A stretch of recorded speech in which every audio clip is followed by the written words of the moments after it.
नमस्कार। महिला महाविद्यालय की ऑनलाइन कक्षाओं में आपका स्वागत है। मैं रतिराम कक्कड़, व्याख्याता हिंदी। आज हम कल का जो विषय था उसको आगे बढ़ाते हुए अध्ययन करेंगे। कल हमारा विषय था हिंदी निबंध का विकास।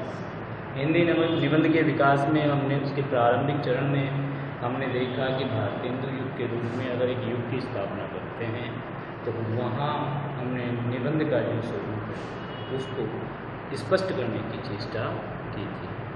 साथ ही हमने ये जाना कि भारतेंदु काल में कौन कौन से निबंधकार हुए, जिनमें भारतेंदु हरिश्चंद्र, बालकृष्ण भट्ट, बालमुकुंद गुप्त, प्रताप नारायण मिश्र, राधाचरण गोस्वामी, बद्री नारायण चौधरी प्रेमधन, हरिश्चंद्र शर्मा, विद्यानिवास मिश्र, श्रीनिवास दास, अंबिकादत्त व्यास आदि प्रमुख हुए। इसी युग में शिव शंभू का चिट्ठा जो निबंध संग्रह था बालमुकुंद गुप्त का, एक व्यंग के रूप में सामाजिक और राजनीतिक परिस्थितियों को उजागर करता है। आज के विषय में हम देखेंगे कि द्विवेदी युग में किस प्रकार से निबंध का विकास हुआ। जिन प्रवृत्तियों का बीजारोपण भारतेंदु काल में हुआ उनका फल द्विवेदी युग में प्राप्त होना शुरू हो गया था और राष्ट्रीय जागरण ने इसे क्रियान्वित किया।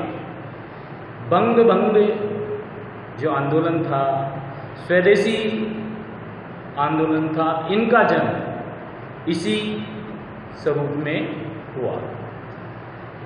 समाज सुधार के व्यापक प्रयास किए गए और स्वतंत्रता के लिए अथक प्रयास होने लगे थे।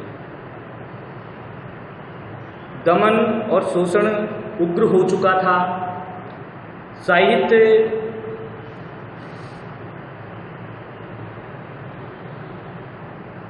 में शोषण के प्रति विद्रोह की भावना उठने लगी थी। निबंध साहित्य के में कुछ पुराने रूप समाप्त होने लगे थे, कुछ नवीन रूपों ने जन्म लिया। प्रताप नारायण मिश्र और बालमुकुंद ने बालकृष्ण भट्ट की शैली उतनी आवश्यक न रही। अब लेखक के बात करने की निर्भरता आ गई थी, अर्थात जो प्रताप नारायण मिश्र और बालकृष्ण भट्ट, भारतेंदु हरिश्चंद्र के समय जो शैली थी उस पर निर्भरता नहीं रही और व्यापक रूप से एक नए संदर्भ में निबंधों की रचना होने लगी थी। इसके अलावा प्रकाशकों की बाढ़ आ गई थी, साथ साथ समालोचना की परंपरा भी शुरू हो गई थी। इससे क्या है कि निबंध के विकास में प्रगति हुई। परंपरागत जो निबंध लिखे जा रहे थे वो धीरे धीरे बंद होने लगे और नए तरीके के जो निबंध हैं वो उनकी शुरुआत हुई। इसी संदर्भ में अगर हम देखें तो इस जो नई परंपरा थी उसमें कुछ पत्र पत्रिकाओं का प्रकाशन महत्वपूर्ण भूमिका रखता है। जैसे नागरिक प्रचार पत्रिका काशी 1897 में प्रकाशित हुई, सरस्वती पत्रिका प्रयाग से 1900 में, सुदर्शन काशी से 1900 में, समालोचक जयपुर से 1902 में प्रकाशित हुई। इन सब पत्र पत्रिकाओं के विकास से निबंध की शैली को भी बल मिला, साथ ही निबंध का विकास होने लगा। पुराने मानदंडों का जो संस्कार हुआ, नए मानदंड आए, तुलनात्मक आलोचना का मार्ग प्रशस्त हुआ, सैद्धांतिक समालोचना संबंधित लेख भी लिखे गए। जैसे द्विवेदी युग द्विवेदी जी के रसज्ञ रंजन के निबंध आदि आदि। ज्ञान के क्षितिज के विस्तार के साथ इस युग में निबंधों के विषय का विस्तार हुआ। उनमें विशुद्धता आई। पुरातत्व विभाग के खुलने से अतीत का चित्रण वैज्ञानिक और अधिक ऐतिहासिक हो गया था। प्राचीन भारत की झलक द्विवेदी जी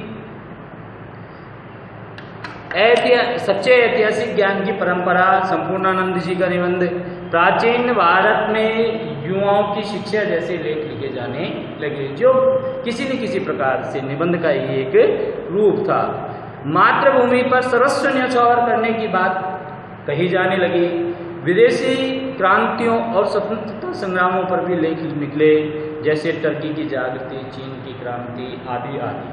इन पर भी ये भी निबंधों का विषय बनने लगे। भारतेंदु युग की भांति समाज सुधार मध्यम वर्ग तक ही सीमित नहीं रहा था द्विवेदी युग में आकर के, और निम्न वर्ग की समस्याओं पर भी निबंध लिखे जाने लगे। जो अब तक निबंध का विषय मध्यम वर्ग या उच्च वर्ग था, अब निबंधों का विषय निम्न वर्ग भी होने लगा था। ये एक परिवर्तन था, और कृषकों और मजदूरों ने लेखकों का ध्यान अपनी ओर आकर्षित किया, और कृषक और मजदूर श्रेणी के जो लोग थे वो सब निम्न वर्ग में आते थे।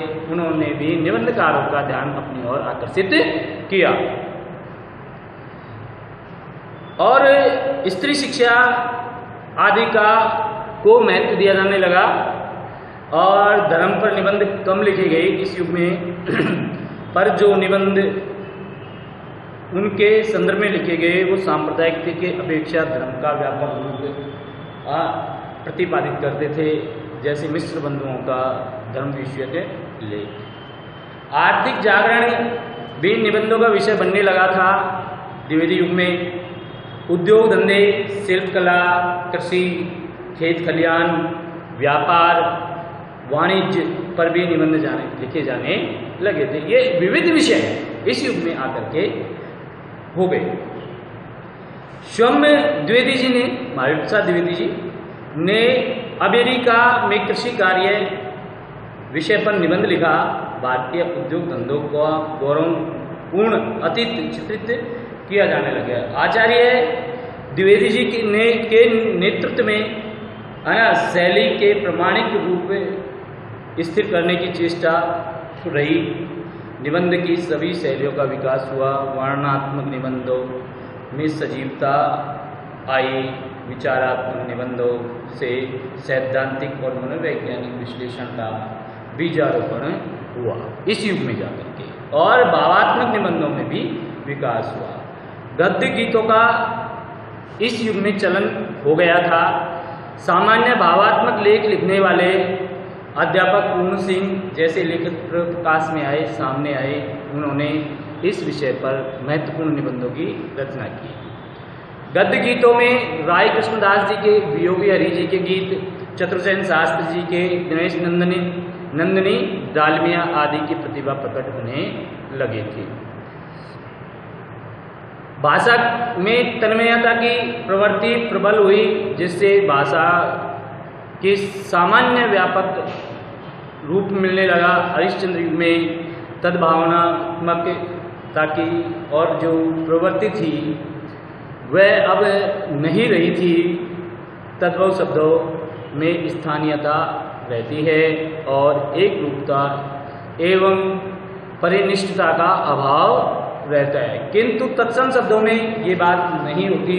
तत्सम शब्द सीधे संस्कृत से लिए जाते हैं, इसलिए भी विशिष्टता रखते हैं। विराम और अवतरण चिन्हों आदि के प्रयोग पर भी आग्रह होने लगा, और